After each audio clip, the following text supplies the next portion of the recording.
In 2006, David is running for the New York Senate. His campaign is going exceptionally well, thanks to his empathy toward people in need, and everyone is sure he'll win. He appears on the covers of every magazine and the most popular talk shows. Unfortunately, things take a turn for the worse when a newspaper writes an article about David showing his naked rear as a prank for a college reunion, which greatly damages his reputation. David's furious reaction is watched by Harry, who receives a mysterious call and says he's working on new ideas. On the day of the election, experts predict that David will lose, and that's exactly what happens. Once again, he's being watched by Harry and his boss Richardson, who says they must put David back on track. Feeling nervous, David hides in the bathroom to try to clear his mind. While practicing his speech, he hears some noises coming from a stall. At that moment, Elise comes out, carrying her shoes and a bottle of alcohol, while explaining she's hiding from security because she crashed a wedding on a self-dare. They start chatting and quickly hit it off. Elise admits that she loved David's reunion prank, and David claims he's happy he lost because he'll have more time to himself, but Elise doesn't believe him because she can tell he loves being in a crowd. Suddenly they start kissing very passionately, as if this talk had been enough to fall for each other. The moment is interrupted by campaign manager Charlie, so Elise immediately leaves without giving David a chance to get her contact information because she must run away from the guards. Afterward, David goes out to give his speech, reading what he prepared in advance. However, he stops himself when he realizes he's just saying the usual socially acceptable words and decides his public deserves an authentic reaction. David now talks from his heart, and people quickly start loving him again. A month later, Harry meets with Richardson, who asks him to spill David's coffee on his shirt so he'll miss the bus. David isn't interested in politics anymore and now works as a senior partner in a firm founded by Charlie. Harry falls asleep while waiting at the park, and by the time he wakes up, David is already on the bus. As Harry runs after it, David finds Elise and they can't believe they're seeing each other again. They catch up on each other's lives, and Elise says David should totally run for Senate again. Since he's running out of time, Harry makes a movement with his hand that even at this distance causes David to spill his coffee on Elise's lap. Suddenly Harry is run over by a cab, but he quickly recovers as if it was nothing. When he checks his notebook, he's shocked to notice that David went off the plan. On the bus, David finally asks Elise for her number before his phone starts ringing nonstop. Elise throws it in his coffee before realizing she must get off, so David promises to call her later. When David makes it to the office, he rushes through the corridors and says hi to all the employees without noticing they're frozen. He enters the conference room to find Charlie and a group of strange masked men are scanning him with a mysterious road. These men are led by Richardson, who immediately tells them to capture David. A chase ensues through the office, but no matter what corridor or stairs David chooses, more men and even Richardson himself keep appearing to block his way. He rushes to his office and locks the doors before calling 911, but he gets no response.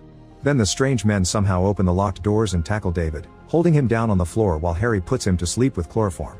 Moments later, David wakes up in an empty warehouse and hears Richardson talking to his boss on the phone. Apparently he's being scolded for failing. When he hangs up, he announces that David needs to be reset, but one of the men points out that the chairman would never authorize that. David asks for an explanation, and Richardson says he's the guy that makes sure everything goes according to plan. A wary David tries to run away, but Richardson only needs to flick his hand to bend a small piece of the floor to make him fall. The men put David back on the chair while Richardson explains he can read David's mind, which he proves by guessing what color and number he's thinking. This group of people is the Adjustment Bureau, or TAB, and David wasn't supposed to see them when they were adjusting Charlie. He was supposed to spill his coffee in the park and go back to get clean clothes to then arrive late at the office, so TAB would have been gone by the time he arrived. Each person in the world has an assigned path, and TAB adjusts it by doing little things like coffee spills and cutting the internet. Humans aren't supposed to know about TAB, so Richardson makes David promise he won't say a word to anyone. If he breaks that rule, they'll reset his brain and personality. Richardson also tells David to never see Elise again since she isn't in his path. The men take the card with Elise's number from David's pocket and Richardson burns it. Afterward, David is thrown in Charlie's office. Everyone is moving normally again and David can't see TAB anywhere. The rest of the day he can't stop thinking about what happened, and even Charlie notices how distracted he is during a meeting. After work, David goes to a bar and tries to remember Elise's phone number. Suddenly Harry sits next to him and wonders why David is so fixated on this woman he isn't supposed to talk to. It's dangerous to discuss TAB in a bar, so they agree to meet later on a boat for privacy. There Harry explains that water prevents him from reading David's actions. He also reveals that agents can't actually read people's minds, they just study their histories and patterns so they become easy to predict. Harry advises David not to search for Elise if he doesn't want TAB going after him. 3 years later, David is on the bus when he suddenly sees Elise walking on the street. He immediately gets off and runs to catch up to her. He admits that for the last 3 years he rode the same bus every day hoping to see her. They go for a walk while David explains he lost her number and couldn't find her online because he didn't know her surname. A TAB agent immediately notices the change in David's routine and warns Richardson, who sends his men after them. Elise shares that she's a dancer in a contemporary ballet company and tells him about the show she's having tomorrow night. The duo stops at a cafe to have breakfast while Richardson watches them from afar, noticing several inflection points in Elise's path too. If they kiss, there will be an irreparable deviation from the plan. TAB sends Charlie to interrupt the date by reminding David has a speech he can't skip. When they're about to kiss goodbye, Richardson sends Charlie a message pretending to be the TV crew, and Charlie ruins the moment by rushing his friend. Before leaving, David kisses Elise's cheek and promises to see her again. That afternoon, David announces he'll run for Senate again, while Elise receives a trick text from TAB telling her the rehearsal has changed locations. After finishing his speech, David sees Richardson watching him from afar and suspects something is wrong, so he tells Charlie to cancel all his interviews. Then he rushes to the ballet company's studio and finds it closed. David calls the company to try to ask about the rehearsal, but the call is quickly disconnected. He even borrows a random man's phone to try again, to no avail. Noticing that David is still running around the city, Richardson and his assistant appear in front of him to try to convince him to forget about Elise. David asks why he feels like this if it wasn't on his plan, but Richardson doesn't know either. A frustrated David enters a cafe to ask if anyone knows where the ballet company is, and luckily a client gives him an address. Then David tries to take a taxi, but Richardson won't let any car stop for him. David manages to run after a particular cab, but when the car stops, another vehicle crashes against it. After checking on the cab driver, David looks inside the other car only to find it empty. He calls 911, and when the cops arrive, an officer wants to take him to the station as the only witness. A wary David asks the sergeant if it's really necessary, and when she tells him they'll call him later, David turns around to find the officer gone, which means he was a TAB agent. Now David can finally take a cab and pays the driver $100 to drive while ignoring everything that may appear around them, even the stoplights. The agents run as fast as they can, using their powers to go through several buildings and lock doors.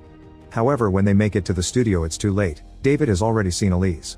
Richardson warns him that more powerful people will come after him before going to the office to meet with his superior. It turns out that Elise and David were meant to be together a couple of times in the past decades, but the plan changed in 2005. Now the remnants of the old plans keep pushing Elise and David together. Richardson looks for Harry to inform him that it wasn't his fault after all.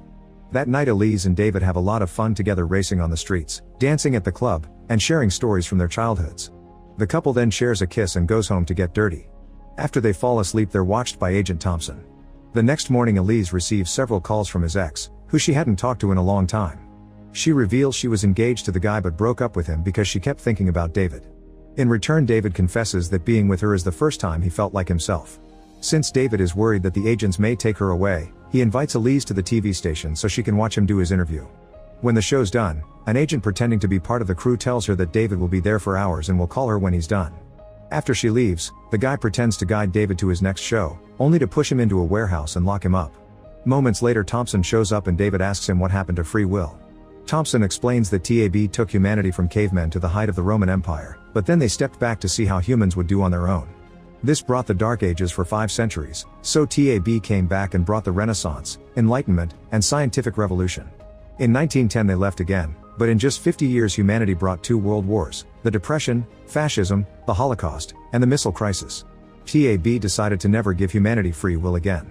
Meeting Elise years ago wasn't chance. She was supposed to inspire David not to give up and launch a political career that will take him to big places in the future. Thompson points out David won't become president if he stays with Elise. However, David still believes in the fate created by making his own choices and chooses her, so Thompson opens the gate and lets him go.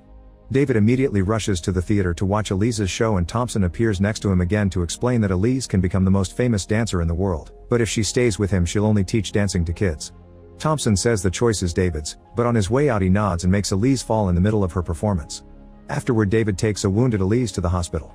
While the doctors run some tests, Thompson appears again and blames David for this accident, so David punches him. Thompson points out David always ruins his big opportunities with impulse, like the prank that ruined his last election. It seems Elise brings out this reckless side of his. Tonight it's just a leg sprain, but next time it may take away the only thing she ever cared about. After Thompson leaves, David checks on Elise and confirms it's just a sprain, so she should be better in around a month. David then hugs her before saying he needs to make a few phone calls, but he actually leaves the hospital and doesn't contact her again. 11 months later, David is leading the popularity polls. One morning, Charlie brings him the newspaper with important news. Elise is back with her ex and they'll get married in a week. David is upset and tries to ignore it, but a few days later he's approached by Harry, who says Thompson lied about Elise bringing out his reckless side. In fact, Elise would help David feel fulfilled in life, so he wouldn't feel the need to fill his emotional void with a loving crowd and dreams of the White House. The deaths of his brother and father had been sacrifices by TAB to push David into the successful man he's today. David wants to choose Elise again, but the wedding is tomorrow. If he wants to make it in time while avoiding Thompson, he'll need Harry to teach him how to teleport through doors like agents do. Harry advises him to always turn the doorknob clockwise and explains that doors are never locked when they're wearing their special hat. They take a random door and appear at a museum, followed by the pumping station. Harry asks David to wait before turning the doorknob counterclockwise, which lets him meet with other agents. Once those men are gone, Harry teaches David the route he must follow through the door so he can find the one he needs, and reminds him to run from every person wearing a hat because it may be an agent in disguise. The duo studies all night, and in the morning Harry gives David his hat, wishing him good luck. As soon as David starts crossing doors and running under the rain, TAB loses track of him and sends out a team to find him. Moving as fast as possible, David dodges traffic but ends up crashing against people when he reaches the courthouse. The groom is already waiting for his turn but worries because Elise hasn't shown up yet. There's a metal detector at the courthouse entrance, so David has to leave his jacket and phone behind, but he manages to retrieve his hat. After running through several corridors, David finally finds Elise in the bathroom, but she's angry because he abandoned her. At that moment an agent comes in, so David knocks him out with a punch and takes his notebook to show Elise the truth about what happened. He says that he loves her and that he wants to spend his life with her. Since he's taken off his hat, TAB finds his location and sends the men after him. David makes sure to block the door and puts on the hat again before taking Elise through a door to teleport right into a stadium, which helps her believe his story. The couple runs through many doors all over the city, and when Elise almost has a panic attack, David calms her down and asks her to trust him. As the agents begin chasing after them, the duo goes through another door and Elise freezes in front of the Statue of Liberty. David gives her more details about what's going on and lets her choose if she wants to come with him or leave him to never see him again. Elise chooses to go with him and they turn the door counterclockwise, which takes them to TAB headquarters. A few agents try to stop them, but David pushes them off before crossing another door and taking the stairs. With the agents still coming after them, they run through endless corridors, rooms, and more stairs until they make it to the roof. At that moment the agents surround them, so Elise and David say "I love you" to each other and share a passionate kiss, which causes all the men except for Thompson to disappear. When Thompson tells them that trying to write their own fate won't ever work, Harry shows up with a message for him. Thompson reads it and leaves. Then Harry explains that the message was from the TAB leader known as the chairman. Apparently he was inspired by the couple's willingness to risk everything, so he rewrote their plan. They're allowed to stay together and the rest of the notebook is empty for them to do whatever they want. The couple now can leave without danger, ready to start their new life together. Harry wonders if free will is a gift that the chairman gives to those willing to fight for it. Make sure to subscribe and turn on notifications so you can watch more videos like this. Thanks for watching.